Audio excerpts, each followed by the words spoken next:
Robinson Crusoe by Daniel Defoe. Part 3.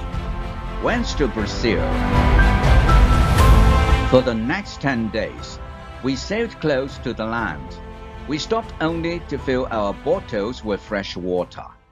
Soon we started to notice the land was inhabited. Several times we saw people on the beach who were watching us. I wanted to stop and go to them, but the boy asked me not to do it. But then, one group of these people looked very friendly. I waved to them. I tried to sign to the people that we needed food. They signed to me to come to the beach. Two of them ran into the forest. They returned with some dry meat. We didn't want to approach the land, and they were too afraid to swim to us, so we didn't know how to reach the food. When the people saw this, they stepped back and were soon quite far from the food. We approached the food and took it on board. Then we weren't scared of them. They came to us. We thanked them, but we had nothing for them. At that moment, we saw two animals which were running down the hill. The people were scared. One animal attacked a young girl. I shot at it, and I killed the animal. The second animal was scared, and it ran away. The people were shocked when they heard the gun. They were also shocked when they saw the animal was dead. They were happy the girl was alive, and they thanked us. They brought us more food and water. On the 11th day, we saw a long piece of land which were extended very far into the sea. There were also some islands far in the sea. I was thinking about going to the islands. Then the boy shouted, "Look! There is a ship!" And really there was a ship quite far at the horizon. The boy was really scared.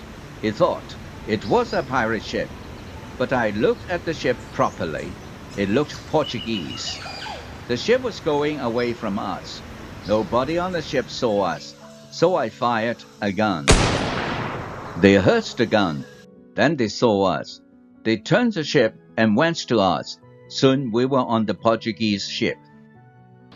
They spoke Portuguese, Spanish, and French, but I didn't understand them.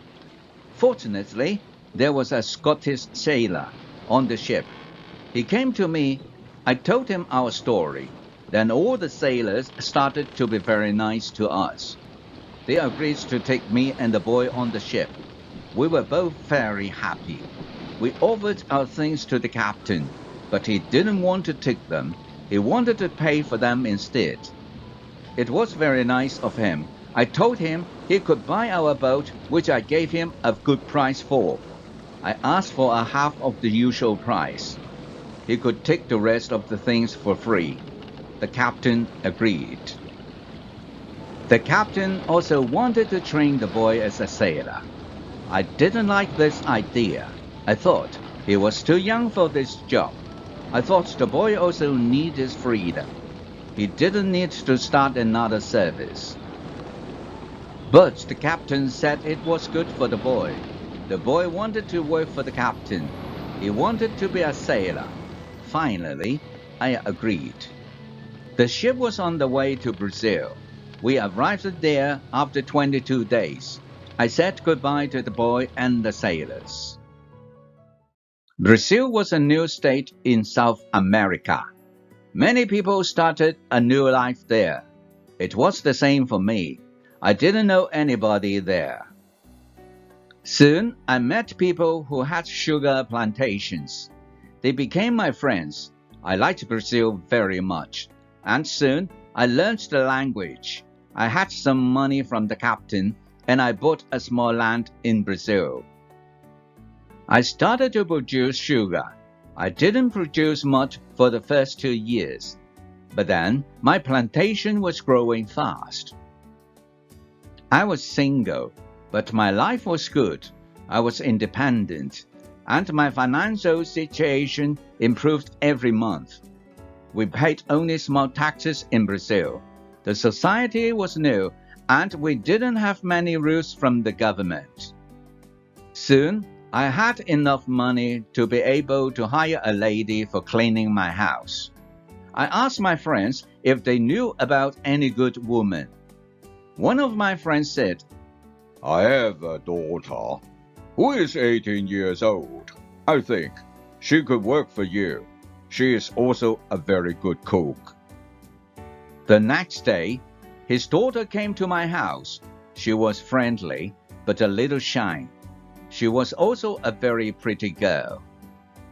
We talked shortly about what I needed from her. The next day, she came to my house. She cleansed the dirty floor and my furniture. She took out the rubbish. She came to my house every morning on Monday and on Thursday, and she was working for 4 hours.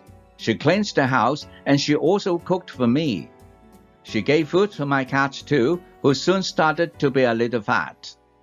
I was also happy to see the girl. Sometimes we had breakfast or lunch together and we talked. Then she was sick for a week.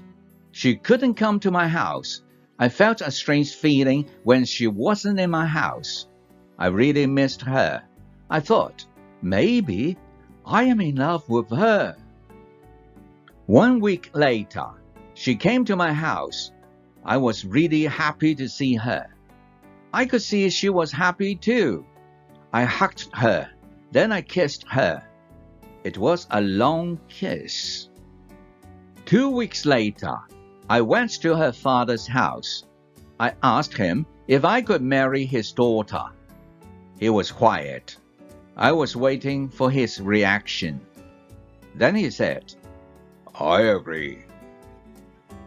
I was the happiest man in the world. 2 months later, I married the daughter of my friend. We started to plan a family. This period of my life was great. We had big plans for our family and our plantation. We needed a bigger house, and we needed more money to be able to build a bigger house.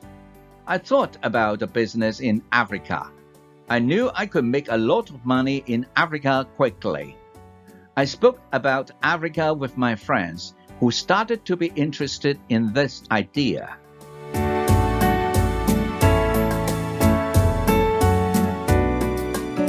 Thank you for watching.